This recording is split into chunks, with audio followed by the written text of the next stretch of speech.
Okay, and so today we're going to handle what we call, as a cybersecurity analyst, incident response plan. Incident response plan. Has anybody heard of that before? Incident response plan. Has anybody heard of incident response plan before? Or in your mind, you can presume what it is, even by the name of the plan. Incident response plan. Anybody at all? So I think it is when an incident happens, how do you respond? But that is how do you respond plan is maybe what you're talking about. Okay. Okay. Any other? Okay. Mostly when you watch these tech movies and then there's a hack of a company, how the procedure they go through to safeguard whatever is left and recover. Okay.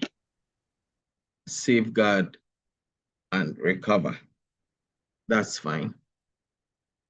But then we are going to learn today that incident response plan, much as it is about recovery of post-incident issues, the plan itself starts even before the incident happens. Do we understand that? So the plan itself comes to force even before the incident happens. And this plan tells us a lot of things. And so we are going to go through what an incident response plan is and how to navigate around it. And then I'm hoping we can finish it today. If we don't, we'll finish that tomorrow, and then we'll look at policies. Okay. Now we are getting into the meaty side of the whole deal. So, can you see my screen? Well, I'm not sharing. You are not sharing. It's your beautiful picture that we. Okay.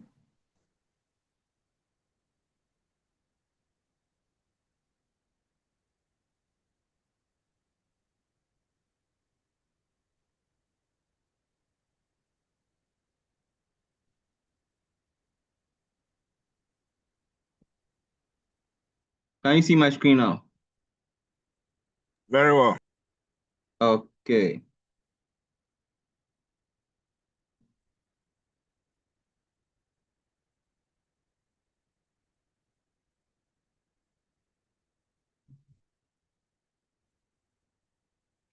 So then we're going to look at what an incident response plan is.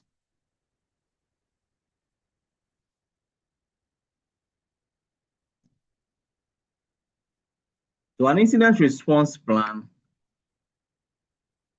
from what we have, is a systematic approach to managing and responding to security incidents.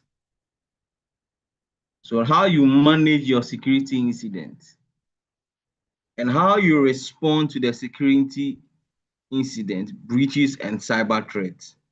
So how you manage it and how you respond to it.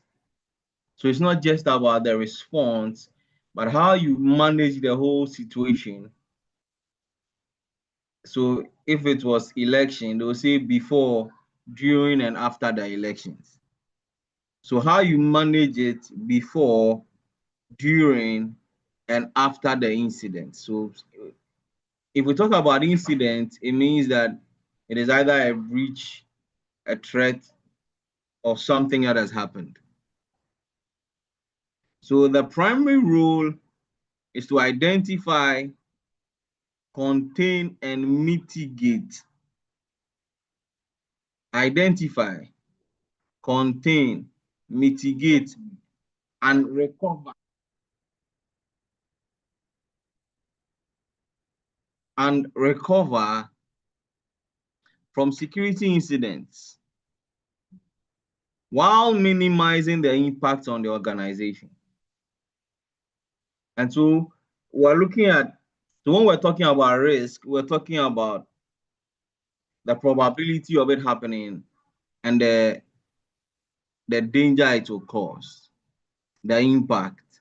And so the incident response plan shows us how to recover and even minimize the impact of the security breach on the organization. So once you have an effective incident response plan, it helps you respond quickly and efficiently to incidents, so that if there's an incident that happens,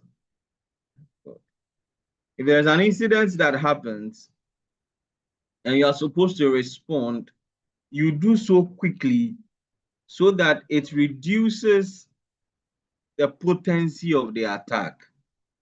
It reduces the damage that it will cause, and it will ensure that the business continues to operate. And so it will ensure business continuity.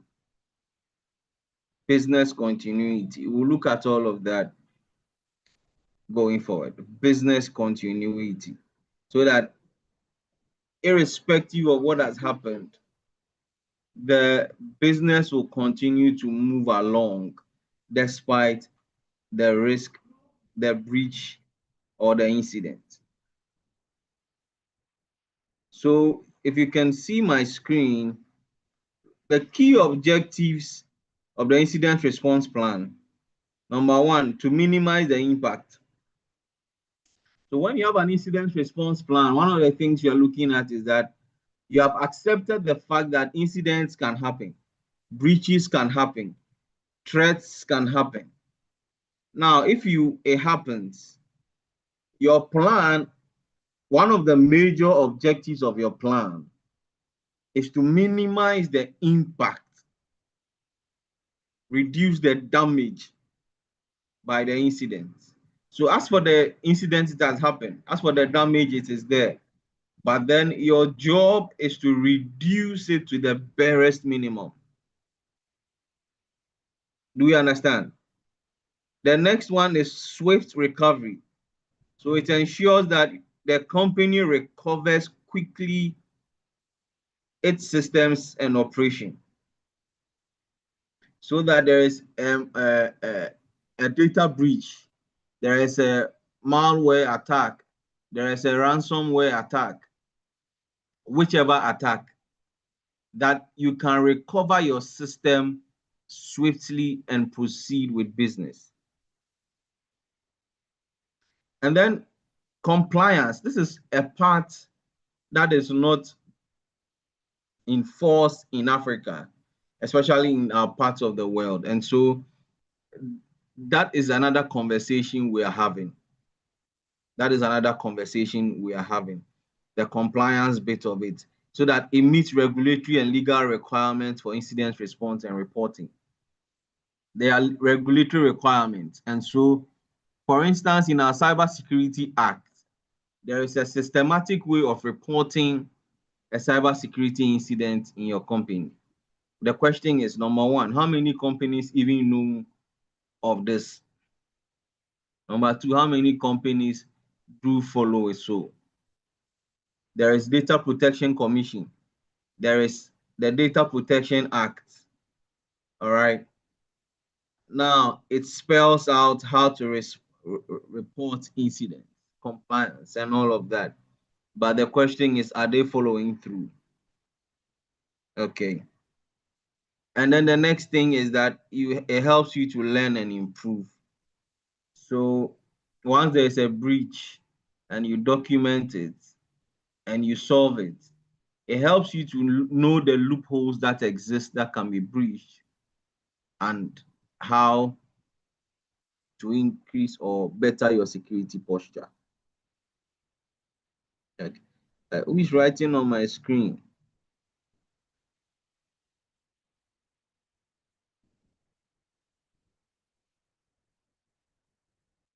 So what is an incident response plan? I think we've gone over that. All right. Is the steps used to prepare. So you remember I said that it even happens before. So they are used to prepare, detect, contain, and recover from data breach. So your plan starts from preparation, even for the data breach. So you use it to prepare. Okay. You have a part that is preparing you for data breach. There's a part that detects data breach. There's a part that tries to contain data breach. There's a part that recover from a data breach. All of these things, we are going to talk about them quickly. So that is incident response. What is the incident response plan? It is a response plan in a document that outlines the organization's procedure, steps, and responsibilities of its incident response program. So there's a whole program for incident response. Okay, so then the plan spells out the program. Something wrong with much. Okay. Incident response planning often includes the following details. Is this side is it visible, or you're struggling to see?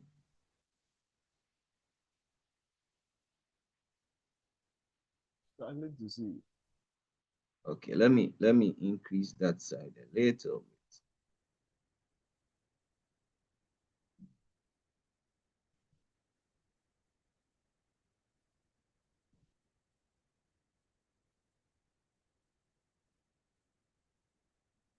Is it clearer now? Yeah. Okay, so let's go on. But who is writing on my screen like that?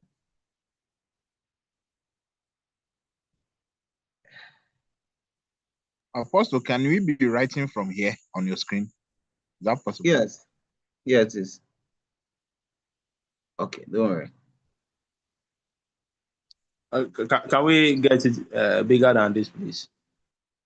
We should get it a little bigger than this. Yes, please.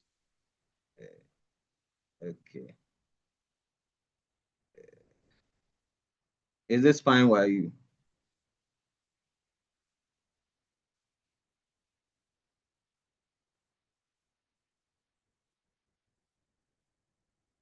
The person wanted it bigger. Is it okay now? It's okay now. It's okay now. Okay. So incident response plan often includes the following details. Let's look at those details quickly, and then we can proceed. So how an incident response supports the organization's broader mission. So you are going to look at the mission of the organization and how the incident response supports your organization's broader mission. Okay, so we are going to link the incident response to the mission. It also contains the organization's approach to incident response. It contains the activities required in each phase of the incident response. It contains the roles, responsibilities for completing incident response activities. It communicates the pathway between incident response team and the rest of the organization. We will understand it as we go. Okay. It captures the metrics to capture effectiveness of the incident response capabilities. And so your incident response plan will give you the metrics to measure the Also, effectiveness. your Yes, voice is going. It's fading out. my voice is going. Mm. Okay. Please hold on for me.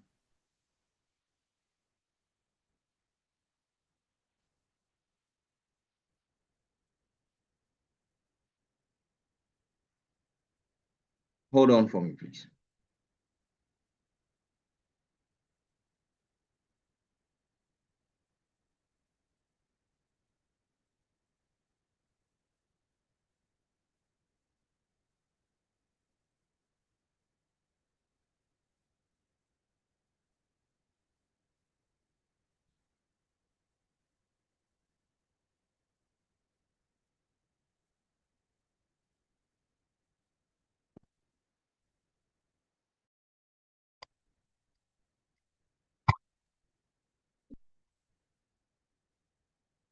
Okay, is it clear now? Yeah. Yeah, I've heard what you said now. This is better. Uh, Oh, it's still low. at Also, least the previous one is better than this one. the previous, yes. The previous one. Okay. I think I know where the problem is, but please hold on. Let me solve this.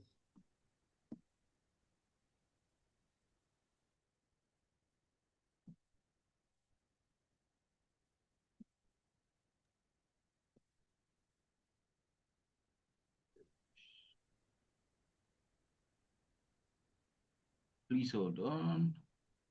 Okay, let's move on. Is it clear now? Is it better? Yeah, it's better. Okay. All right. I didn't set up my microphone, but then let's use this for now. All right. So, like I was saying,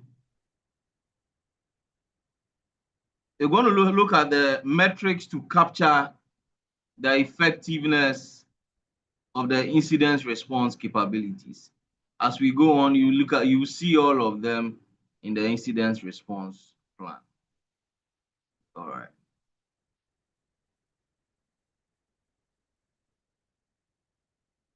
Okay, so according to the National Institute of Standards and Technology, that's NIST. Okay.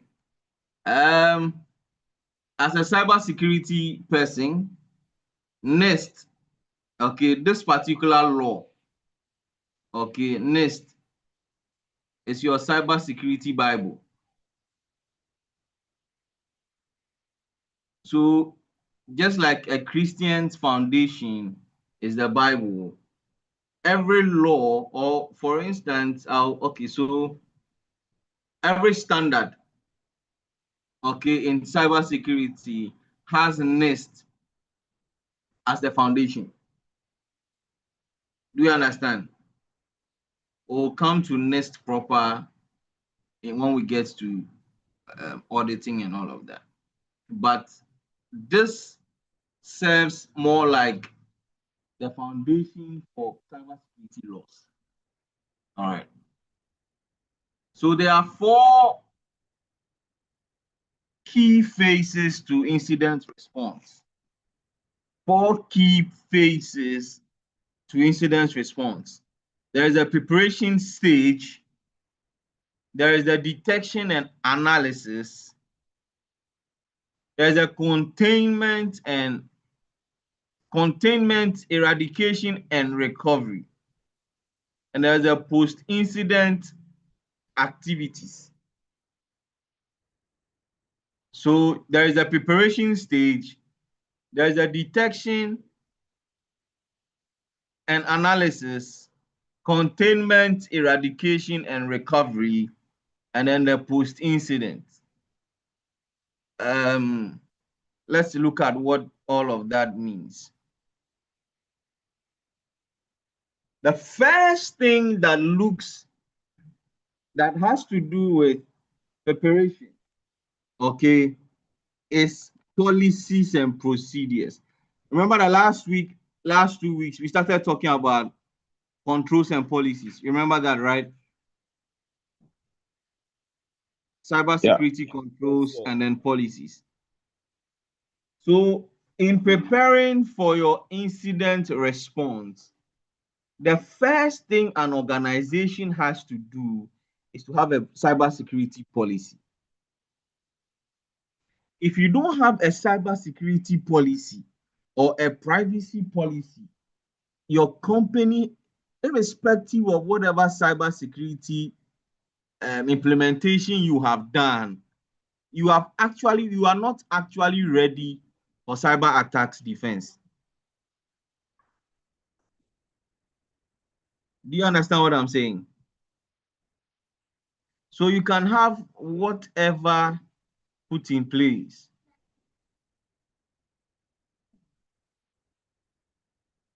but then once you don't have a written down policy or document that contains your policies and procedures, you are found wanting.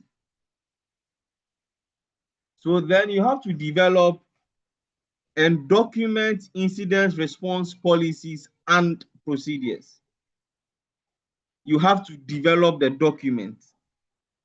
And so we're going to look at, so once we are finished looking at controls, you finish your assignment on controls.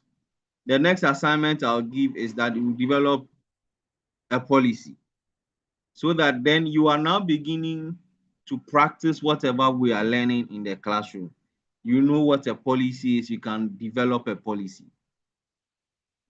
Okay, so the first thing is to develop your policy and your procedures. Once you develop your policy, what are the procedures you are going to need to implement the policy you have? And so policy and procedures. All of these are, you remember what we did in controls. Once you mention a security control, you remember that you will reference a law that governs it. Do you remember that? Yeah. Yes. And so the policies and procedures too is just making reference to the laws that govern each process. And so if you talk about encryption, what are the laws that govern encryption? What are the procedures according to the laws? So then you pick the law you want to be governed by, and then you look at the procedures that particular law spells out, and then you use it. And so then that development of a policy comes in on the bedrock of the existing laws. Then, based on the policy, you establish your team. So, incident response team, by their roles and their responsibilities. Their roles and their responsibilities. So, there is a pen tester in there. There is a forensic guy in there. There is a cybersecurity analyst in there, an incident response manager in there. There is a team of people that will form the incident response team. Do you understand? And so then once your policy is ready, the next thing is that you form your team. Which people are going to be necessary to come on board for incident response? So you form your incident response team. Then you look at your tools and your resources. What technology do you need? What tools do you need? What applications do you need? So then you acquire those tools. You list them. Okay, I'll need this software. I'll need that software. I'll need this setup. And so you list all the tools and the technologies and the resources you need to have an effective incident response plan or incident response when an incident happens. And so if you need 5 computers, you list all of them, the specs you need. If you need internet, the kind of internet speed you need, you would have to make requests for all of those things, and then they are made available to you. And then training and awareness. Training and awareness. So you conduct training for the employees and your stakeholders. One of the things we keep saying in cybersecurity is that human error is one of the greatest risks that faces every system. Because once you fix in a system to control security, your system is most often than not very secure. The challenge now comes to the human beings that are manning the system. And so we need to be careful about the awareness level of our staff, irrespective of whether they are part of the incident response team or not. And so that is the first stage, the preparation stage. Any question here? Any question?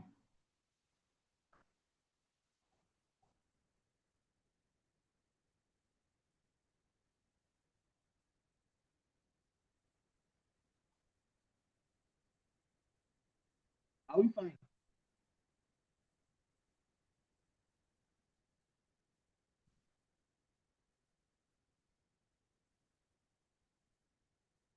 Hello, guys. Are we fine? Or we should move on?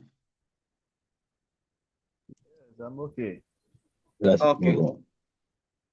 So then the second stage of the incident response planning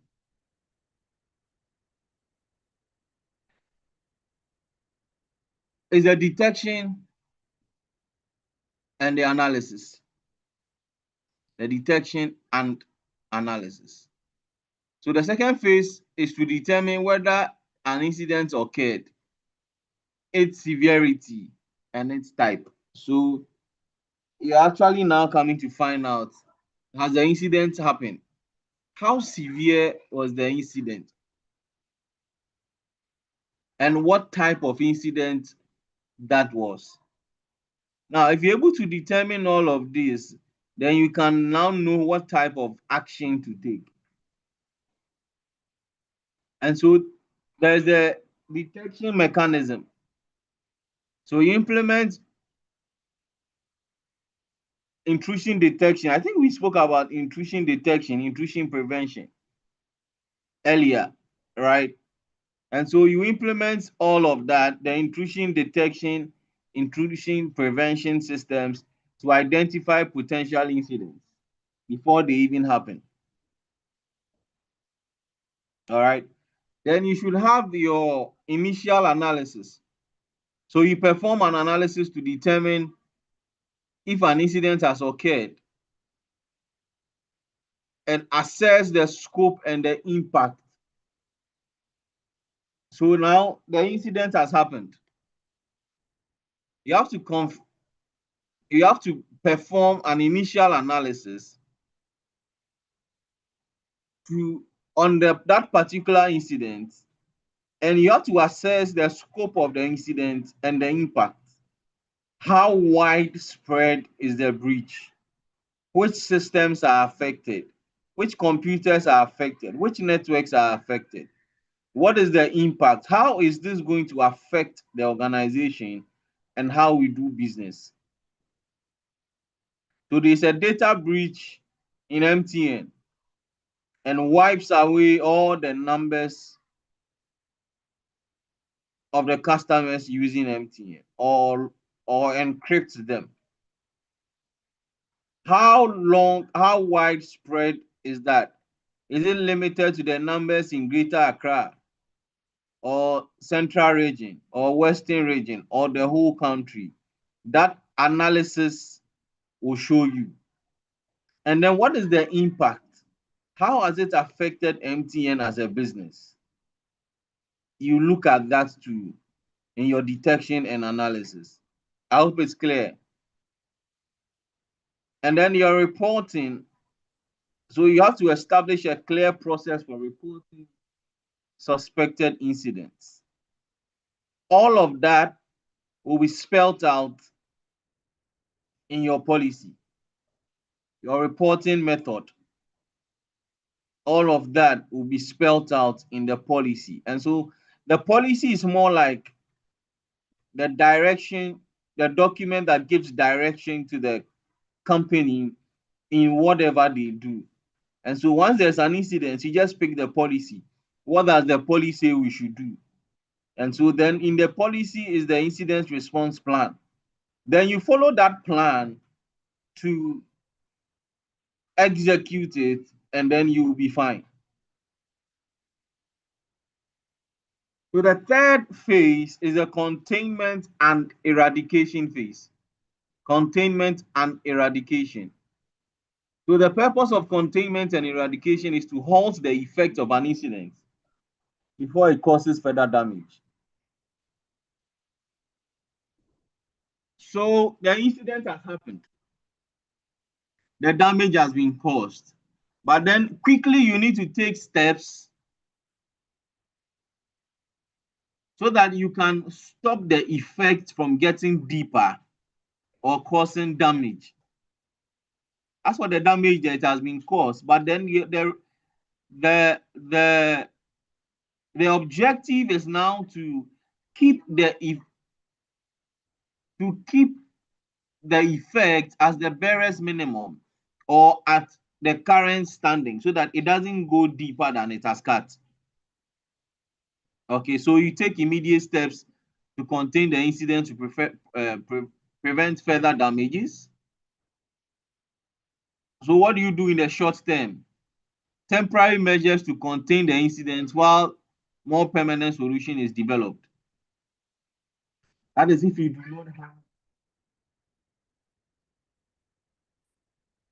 do not have that written already in your policy. Long-term containment would implement long-term containment strategies to mitigate the incident.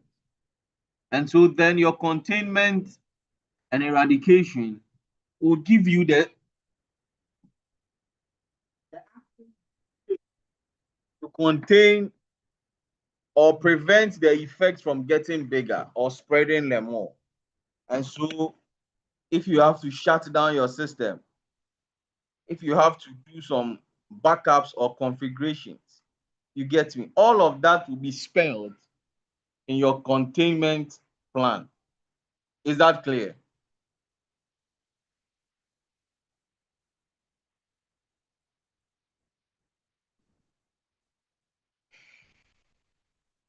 And so then there is the eradication.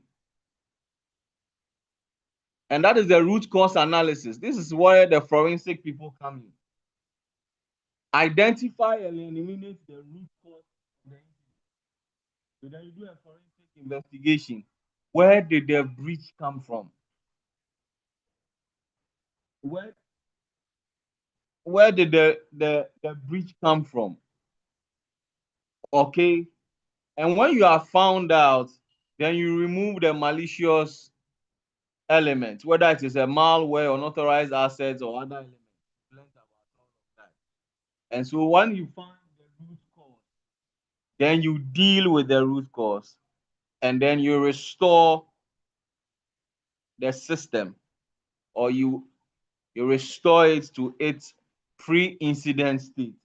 And so then when you restore the system to how it was before the breach occurred.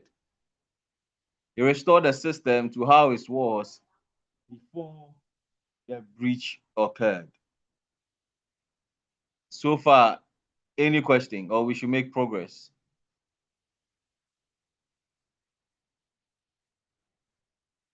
Okay, if there's no question, let's make progress.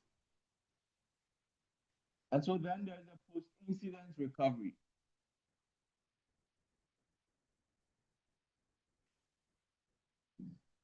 So the first thing you have to do is that you have to call for a meeting.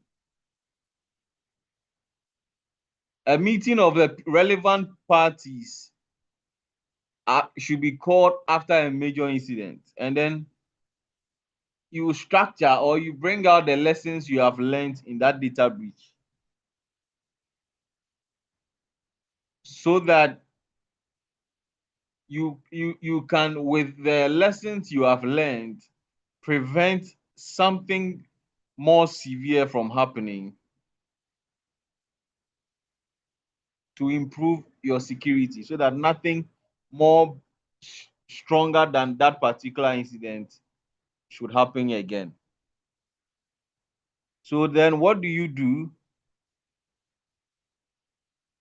You do a recovery. So system validation, or Yes, so then you verify the affected systems and functions and to see if they are functioning correctly.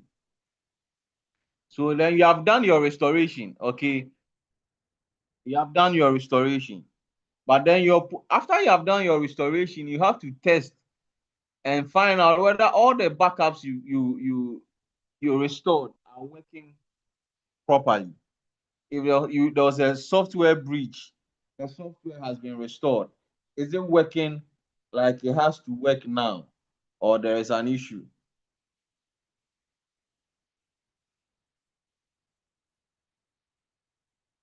So that is the system validation. And then return to operations. You gradually restore normal operation.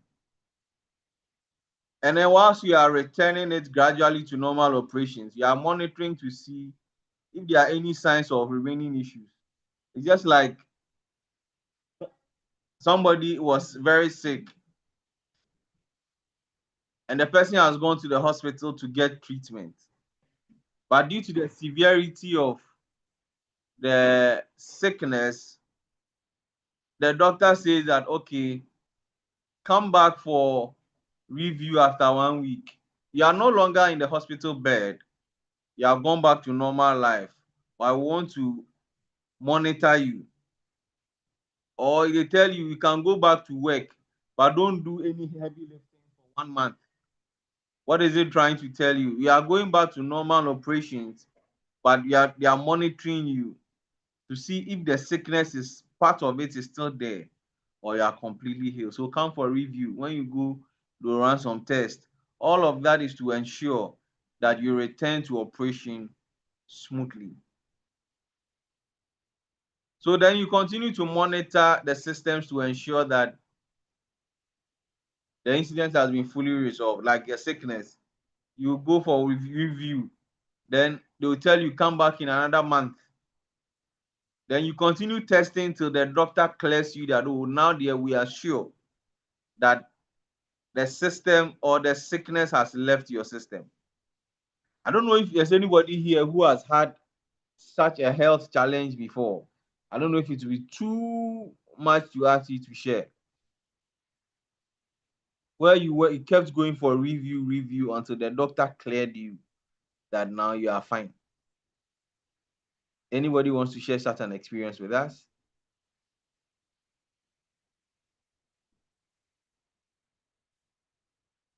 Okay. Nobody. It means all of us are here are very fit. Oh, I had typhoid before. It's really, you are? Typhoid. Typhoid, okay. Yeah. It was very stubborn. It was very stubborn. Of course. I never go through that experience before. So I've been through it before. It was typhoid. Okay. And so the same way you treated the sickness and you did review test upon test after taking medicines, that is the way we should think about it, the post-incident monitoring. The post-incident monitoring.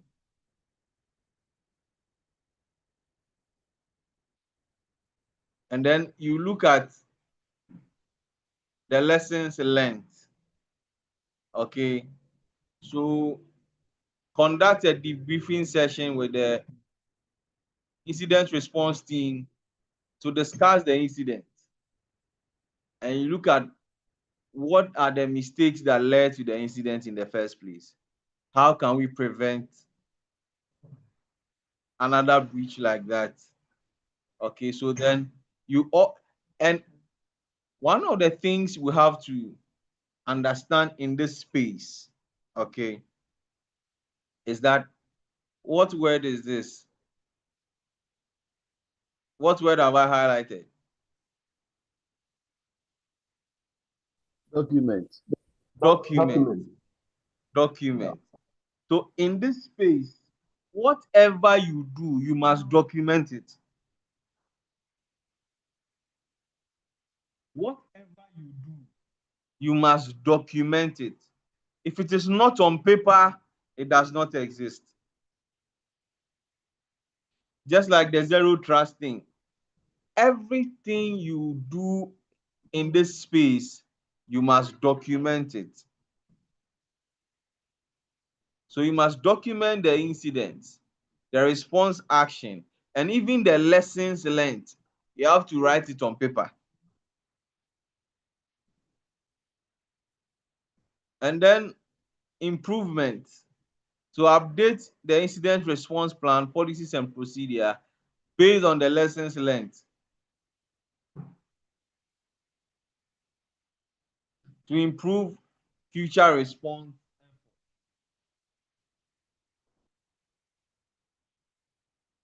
So from whatever you have learned from the lesson learned meeting, you use it to improve your incident response plan. That, okay, we had this plan, but when this incident happened, this is what worked for us. That is what worked for us. And so then if there's any changes to the incident response plan on paper you have to make, because of this meeting, you're able to pick up some things and make those changes. Right. So in the business, the incident response plan, there is the business continuity plan. This plan keeps the business operating in the event of a disaster. So there is a breach. Whilst we are trying to solve the breach, what should we do? Business continuity. So that policy exists. That policy exists, okay, so that the business is kept in operation even if there is an incident or a disaster. That is the business continuity plan. Then there's a disaster recovery plan. This one is keep critical information technology functions running in the event of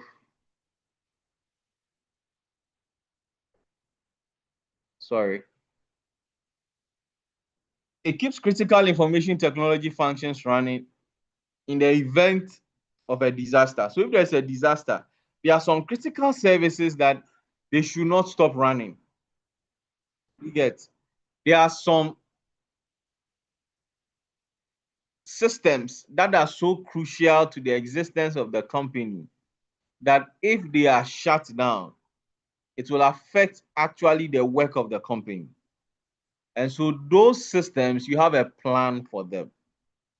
If you are doing cloud solutions, I don't know how many of you do cloud hostings or you do architecture, cloud architecture, you realize that you can classify the systems and have separate buckets, whether EC2 instance or S3 buckets holding them, just in case that if one infrastructure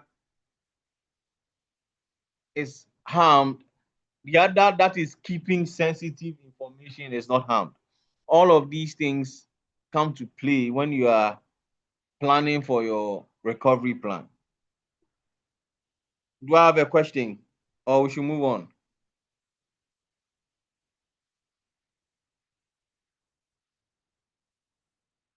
Then the contingency plan.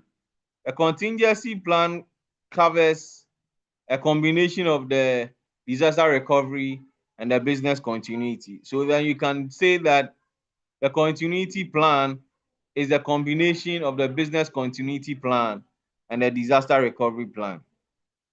Are we fine?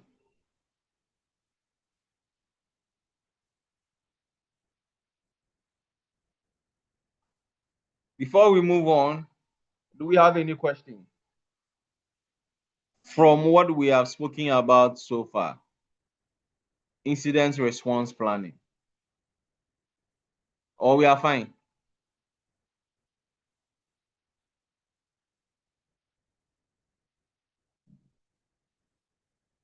We can go on.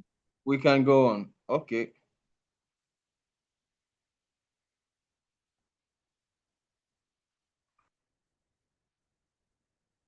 Let me see if I can have. Okay. So then the next thing is to conduct a business impact analysis.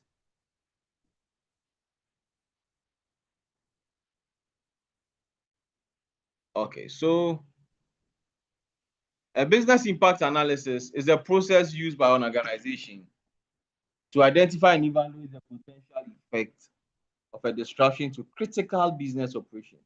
So like I was telling you earlier before, there are some operations that are critical to the existence of the business or to the running of the business.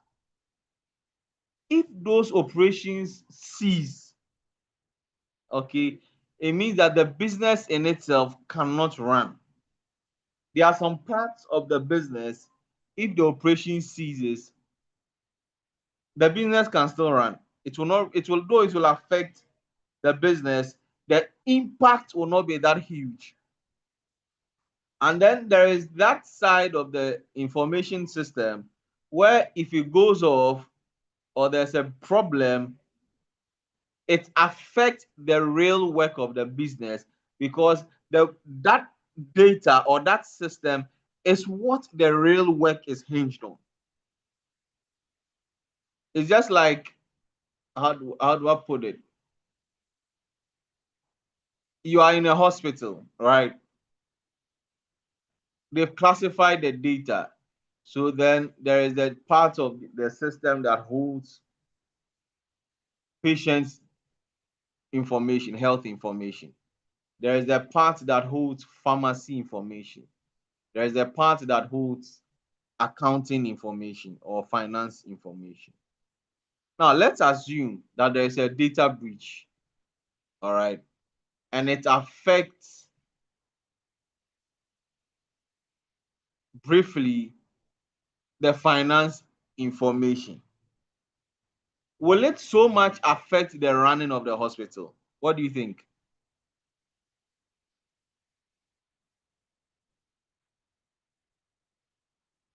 Did we get the question? Please come again. Please come again. Oh, you can't hear me.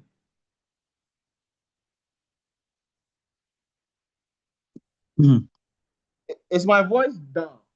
No, we can hear you correctly. Please come again. Okay, I'm saying that let's assume that there is a hospital that is running, and then it has segregated its systems and informations. So there's a system that holds information on financial records of the hospital. There is another system that holds information on pharmaceutical supply that runs the pharmacy of the hospital. All right. And there's another system that holds information on patient records and patient data. All right. Now let's assume that there is a breach and it affects the system that holds information on the financial records of the hospital. Will it affect critically the running of the hospital on that day? No. No. Why? Because that's one department of the whole hospital. I didn't hear you well. That's just a department of the hospital. That's just a department of the hospital. Okay. Now let's assume that now the breach affected the system that holds patient information. And so no patient information can be retrieved for that day. Does it affect the running of the hospital for that day? Yes. Yes. Why so? Those who said Because yes, why? you can't retrieve the patient's data to work on. Yes, so then it means that the system that holds the The main function. patient information is a critical system. relative to the one that holds financial records. Can we agree on that? Yeah. Yes. So, Yes. yes. Yeah. And so the business impact analysis, okay, we are looking at critical business operations. There are some parts of the business operation that are not critical. If there's a data breach or an incident, it will affect the business, but it will not grind the business to a halt. But now we're going to look at how to work around those critical business operations. Yes, Roberta, your hand is up. Hi, good evening, everyone. So I want to Yeah, confirm, does it mean the impact analysis is only done on critical business processes? no, it is generally done on everything. Okay, O- but Okay. special attention is placed on critical business operations. Okay, so is there like is there supposed to be something like an order of priority attached to um a process when there is Oh, a challenge okay, based on its criticality, or it's a okay, general thing? I want to understand that bit. Thank okay. you. I'm sure in the next 15 minutes you get it. Right, thank you. That's fine. So, on the back of Roberta's question, let's look at something. These two things here, recovery time objective, okay, and recovery point objective, helps in your business continuity, especially for critical business operations. Okay.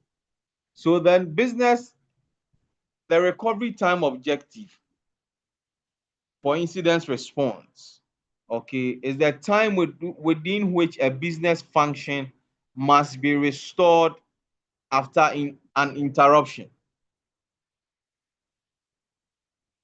Time within which a business function must be restored after an interruption. So it is related to a service level agreement requirement. Let me not read plenty. So, for instance, the hospital, okay, the hospital. Do you think that the three centers or the three systems I mentioned will all have the same recovery time objective? So that's the time within which the function should be restored. Do you think that a hospital would put, if you say maybe data on patients, once it is lost, it should be restored within 10 minutes? Do you think they'll give the same priority to the financial records or the pharmaceutical records? What do you think? Not really. No. Not really. Why so? Because the hospital will want the let's say client's data to work on immediately so that the hospital can run, but the account section can hold on for a while before, so they don't have the same priority. Yes. So I think the then it is, priority, yes, yes. So the then it priority is goes, about the, sorry, Apostle, please keep going. oh, go on. I was saying similar to what my brother just said, that the priority is based on how critical the service is. Yes, yes. So then you first of all have to define what your critical services are. Roberta, did you join the class from the beginning? Unfortunately not. I joined about 10 minutes ago. 10 minutes ago. Okay, so you were not here when we spoke about the policies. I think I joined in around where you were talking about policy. Okay. So then the policy, when you are drafting, will define the business. And so you know within the business what are your critical business operations. And your Right. policy will define the kind of attention you should give those critical business operations. So just like the hospital scenario I am citing. So then the hospital information management policy will tell us, the policy will tell us if it happens with patient's data, this is how fast you should treat it. If it happens with accounting, this is how fast you should treat it. If it happens with cleaning services, this is how fast you should treat it.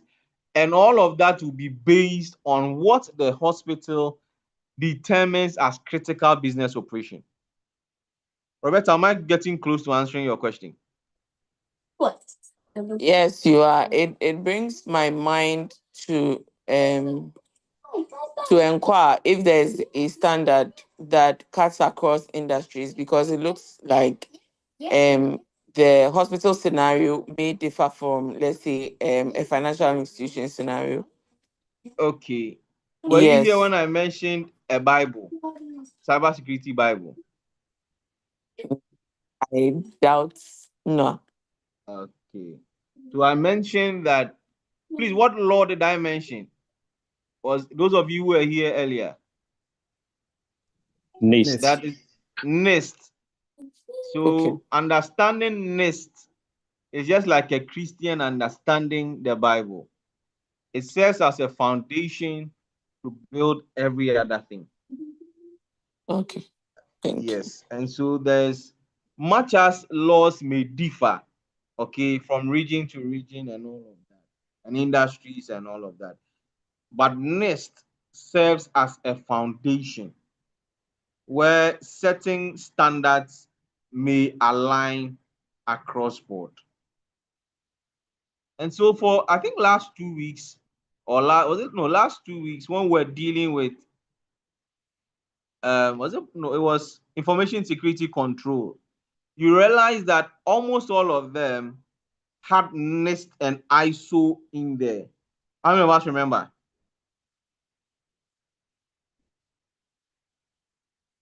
Murphy. Okay, so NIST more like foundational cybersecurity law, and then it serves as a bedrock for other frameworks to stand on. Are we okay? Yeah. Okay. So let's come back to recovery time objective. So it is the time within which a business function should be restored. Okay, so in case the system goes down, how long should the system come back to life? How long should it take for the system to come back to life? So in some situations, there is zero RTU. The system should never go off. So that means that how long can the business afford to go down? Your RTU is simply telling you how long can the business go down for. So if your capacity is that I can go down for 10 minutes, if I don't recover after 10 minutes, there's a problem. It means that your RTO is how many minutes? 10 minutes. 10 minutes. If maybe you don't have so many clients on you, there's no pressure on you. So your RTO, it means that, okay, your company can be, your systems can be down for 1 hour and it will not cause a problem. It means your RTO is what? 1 hour. 60 minutes. Yes. Is it clear? Is it clear? Okay. So let's look at this example here. If a company's RTO for email system is 4 hours, what does it mean?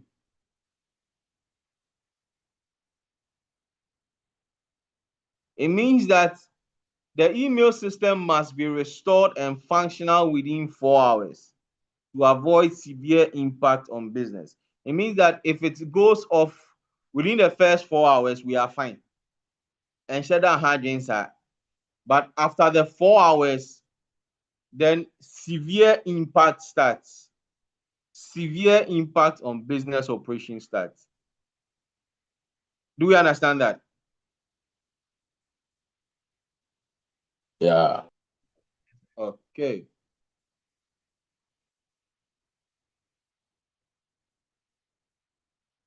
And then the recovery point objective.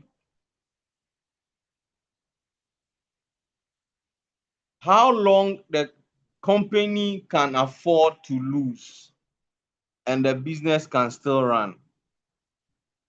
How much data can you tolerate losing? And so let's assume that you are a hospital and you are processing data. All right. How many minutes of your processed data can you lose without it affecting your system? Do we get the difference? The first one is talking about time.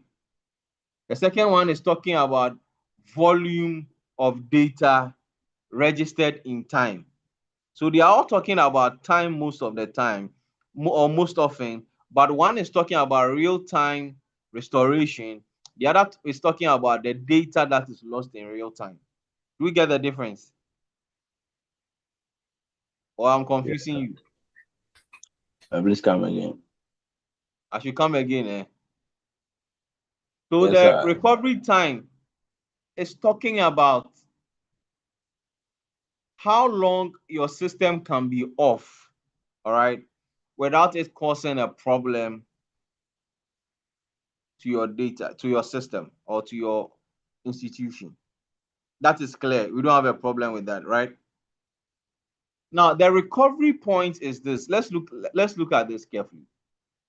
Let's assume that you are processing 1 gigabyte of data every minute or every hour. 1 gig of data every hour. And your recovery point objective is 5 gig. How long can you, how much time can you lose? Do you understand the question? Or you are still confused? So if you are processing 1 gig of data within an hour, it means that for every hour that passes by, you are processing 1 gig of information. So 2 hours means it's 2 gig of information. 3 hours is 3 gig of information. And so when you are talking about recovery point objective, though you are talking about time, in essence, you are not really focused on the time. You are talking about the volume of data that particular time represents. Is it clear now? Yes, sir. Is it fine now? All right. So then the recovery time objective is the actual time your business system can be down without having issues. Recovery point is how much information the business can lose within a specific time. But then we are looking at it based on the number of or amount of data that is processed within a specific time. So though it is measured in time, the essence of that is not time, but it's in the value of the data processed within that time. I hope it's clear now.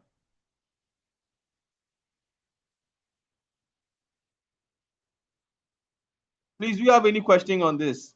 Or The distinction is clear now. Yes, sir. Okay. So your RPO defines the point in time to which data must be recovered after the disruption, ensuring that no more than specified amount of data is lost. It is typically measured in terms of time, such as, okay, RPO of 1 hour, no more than 1 hour of data can be lost. So if a company has an RPO of 1 hour, it means that whatever data we are processing within 1 hour, if we lose it,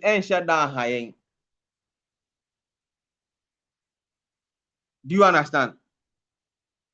So if you are processing 1 gig of data within an hour, it means that if your RPO is 1 hour, if I lose 1 hour worth of information, it may not really affect me. If this is an RPO of 24 hours, so it means that no more than 24 hours of data can be lost. So if you can lose data, don't lose more than 24 hours worth of data.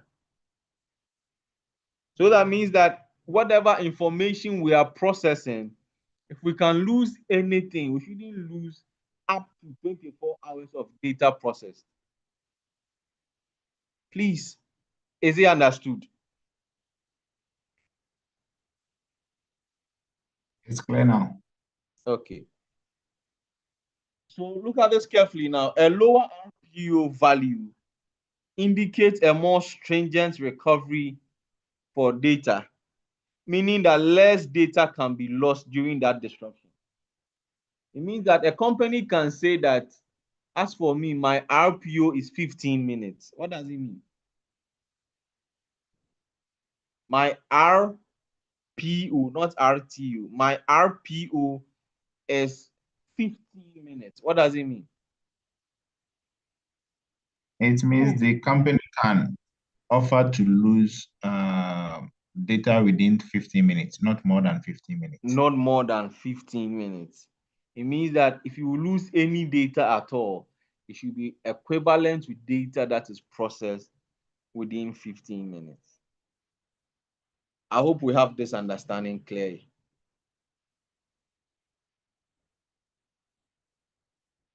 Okay, so let's look at these examples. Claire, I had a question, but you let go to the examples, and if it's not answered, I'll ask. No, go ahead. Go ahead. So Go ahead. the response time, the data that can be lost within 15 minutes, in terms of the CIA trial, the availability, at what point do we have a backup for that 15 minute threshold of data that we are going to lose? Okay. All right. So then in your response or in your policy draft, you then state that set up a system that backs your data up after every 15 minutes. Okay. So then you set more like an auto-save system, and then you time it so that your system automatically backs up after 15 minutes. So then you set an RPO of 15 minutes, and then you configure your backup such that after every 15 minutes, automatically your system backs up. Even if you are not using an automatic system, then you should have somebody responsible for backing up after every 15 minutes. Is it clear? Yes, it is. Thank you. Okay. So your first scenario, a company faces a disruption due to a ransomware attack. Okay, so what is the attack we are looking at here? Ransomware. Remember ransomware?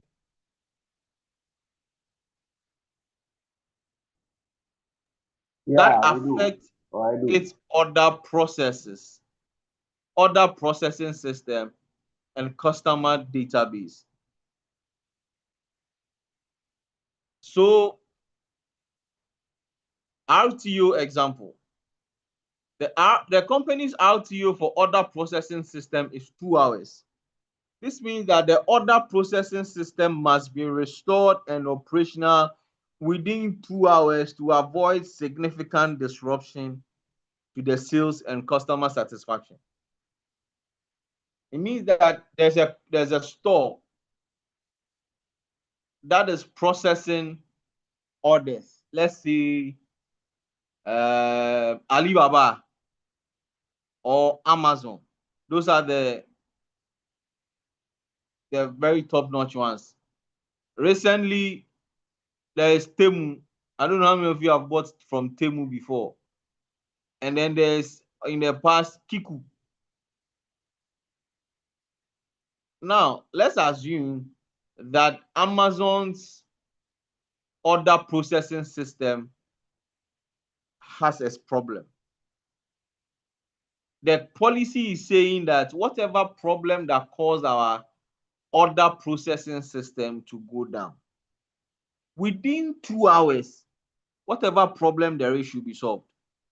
After 2 hours, it means that it is affecting Amazon's critical service. Please, is it clear?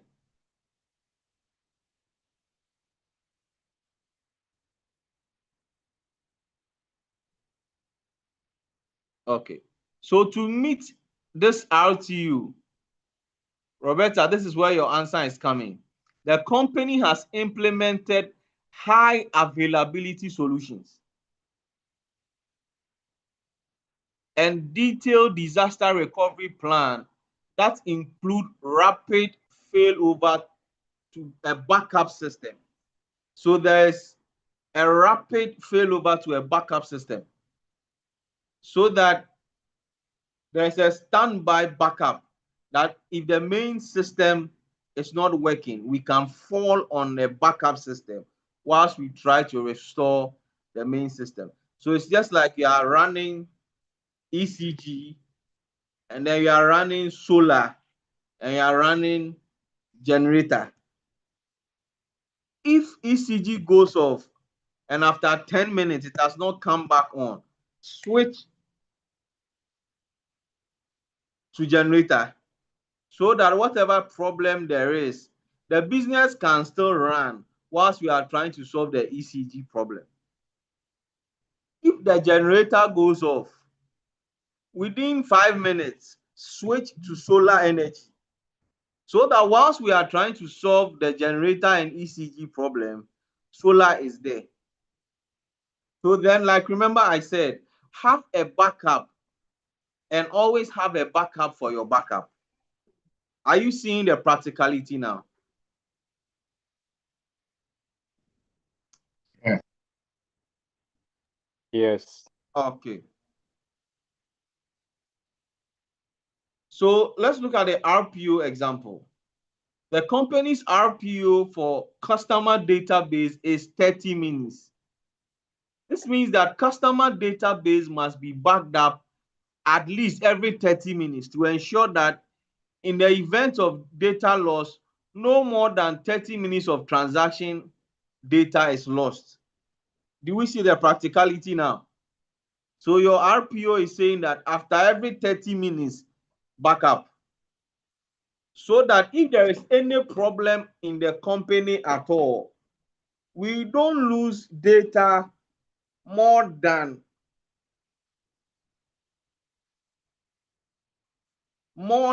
30 minutes. Are we clear? I have a question, sir. Yes, sir, please shoot. So that means data can definitely be lost. Not all data can be protected under no circumstance. Definitely there might be some data that will lose, no matter how you back up and follow the protocols. Yes, and so that means that it depends on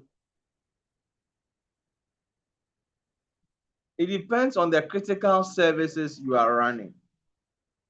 And so then, for instance, like I mentioned earlier, some companies have a 0 RPU and 0 RTU.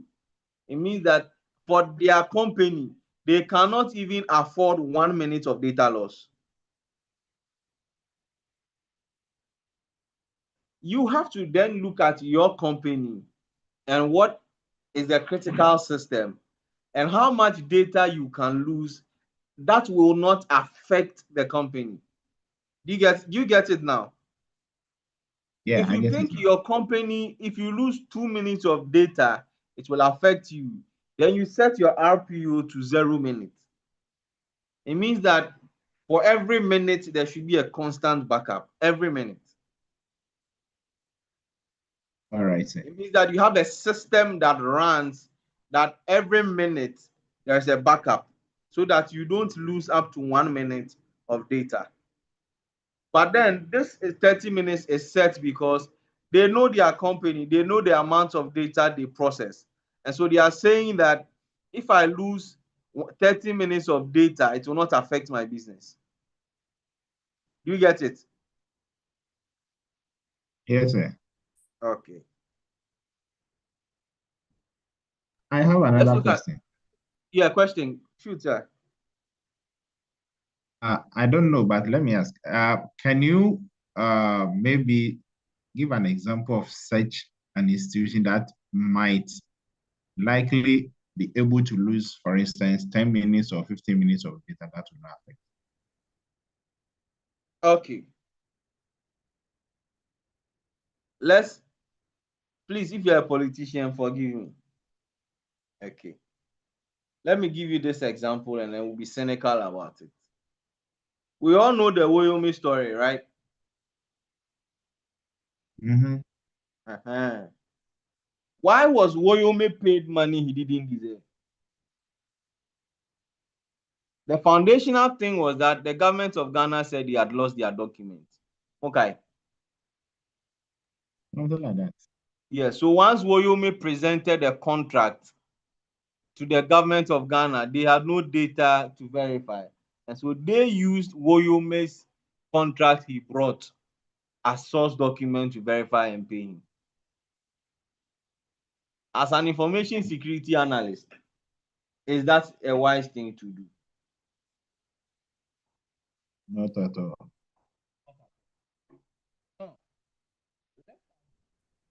That you are the government of Ghana and you are processing all agencies under you, the data from all agencies under you. Do you think that if you lose 10 minutes of data, it will go well for this country?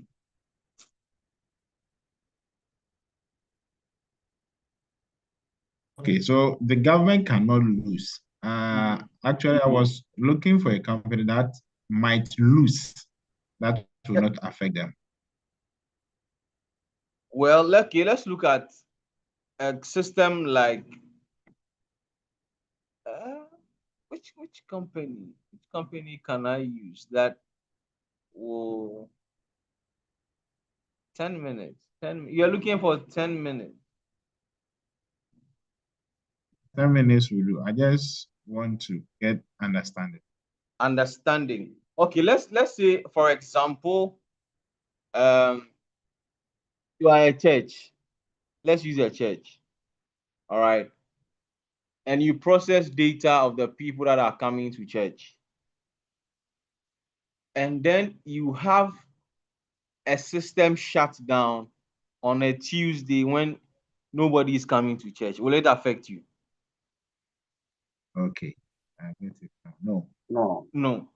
But then, if your system shuts down, if you are running an automated system where members log in, if your system shuts down on a Sunday morning, 8 o'clock, when members are trying to register and come to church, it means that between 8 o'clock to whenever you bring it up, you are losing the processing of data of the members that are coming to church.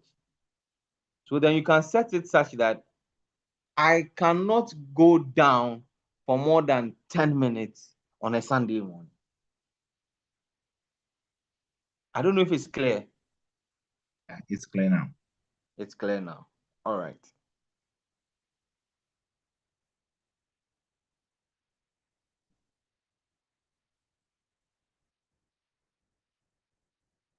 Okay, so then let's look at second scenario.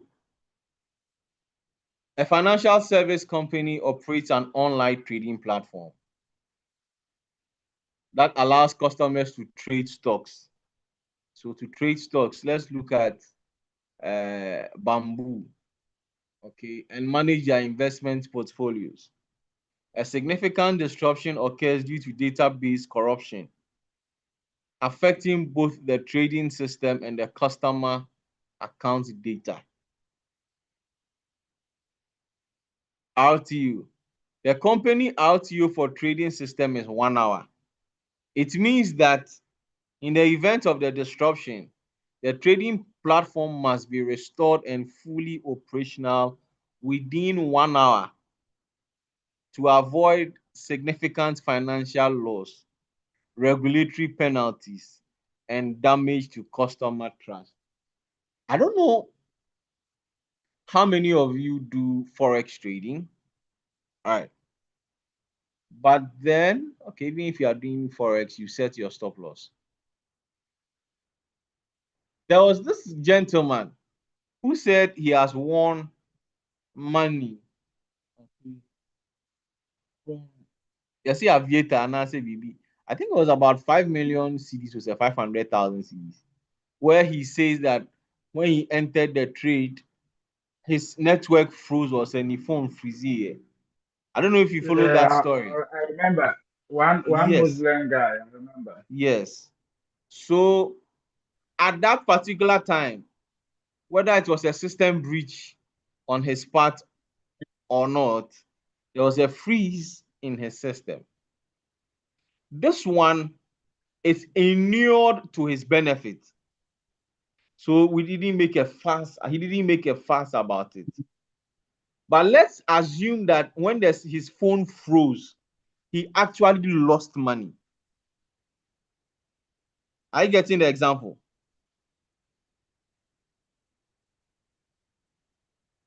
So it means that if your system can freeze, you can lose a certain amount of money within that time. Is it clear? If so, how much time can we allow for that? So much so that we do not lose money. Is it clear? Fine. Again, I was about to say trading, and I said that probably it is wise you put in a stop loss for those of you who do Forex trading. Now, let's assume, all right, you enter a Forex trade, and you were so sure that as for this trade, it take profit. So you didn't put in a stop loss. And then the system froze, and rather it went down. And once there's no stop loss, you are losing money by the minute. How much money can you lose before you can restore the system? Is that a good example?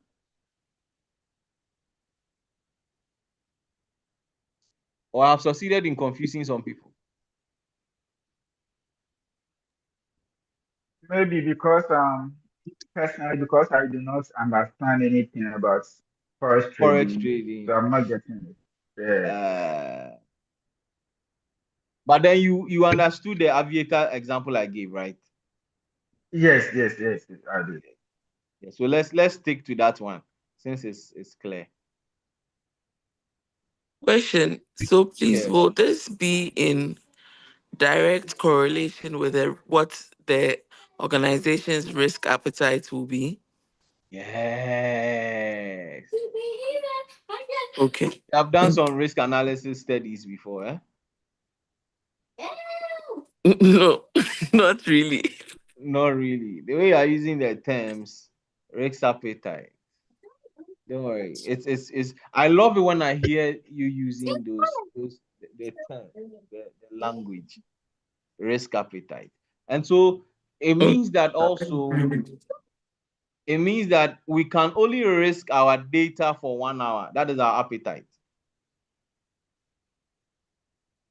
Is that a language you understand? Yes, yes. Okay. With the company RPU for customer data breach, here is saying 15 minutes. It means that the data must be backed up after at least every 15 minutes, so that in the event of data loss, no more than 15 minutes worth of 15 minutes worth of transaction is lost. It means that on our system, if we, or what we are doing, if we lose 15 minutes of data, it may worry us, but it will not worry us that much. But beyond 15 minutes, it will cause a problem. So after every 15 minutes, back up your system. And all of this will be spelled out, all right, in the policy you develop. And so your policy is more like your guide to the implementation of everything. Is it clear? Clear. Okay. Should we continue or we close? Because we're going to get into data loss prevention, how to prevent data loss. But I think it's too heavy to come on the back of what we have just learned. I don't know how far it's gone. I just joined a couple of minutes ago. Oh, okay. So, your mind is fresh. Yeah, you see that? Yes, okay. So for those of you who have been here for 1 hour, 30 minutes, is your mind okay to go on? Or you need time to recoup? I am exhausted. You are Speaking for exhausted. myself, yes. Okay. Who else is exhausted? Same here. Okay. So this is it.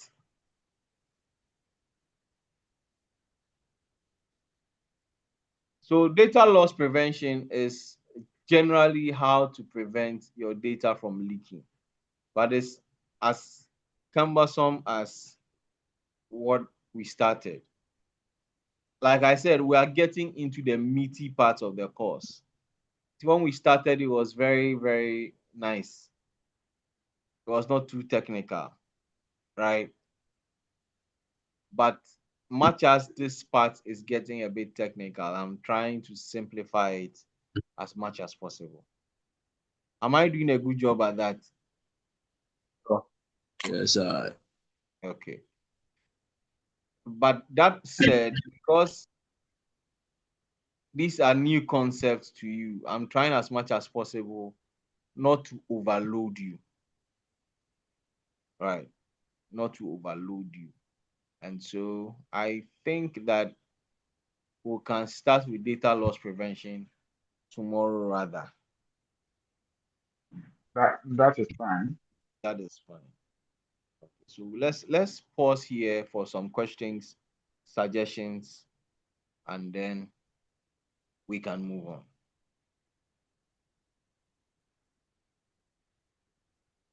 Is Lorinda on the call?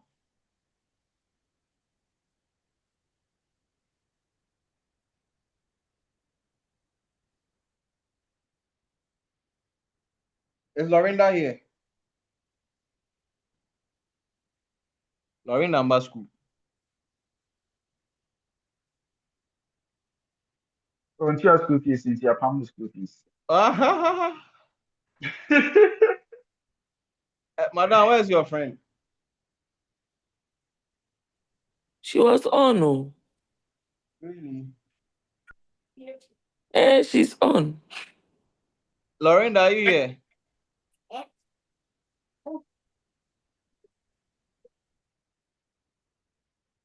Lorinda? Probably her network. Okay. Yeah, I guess.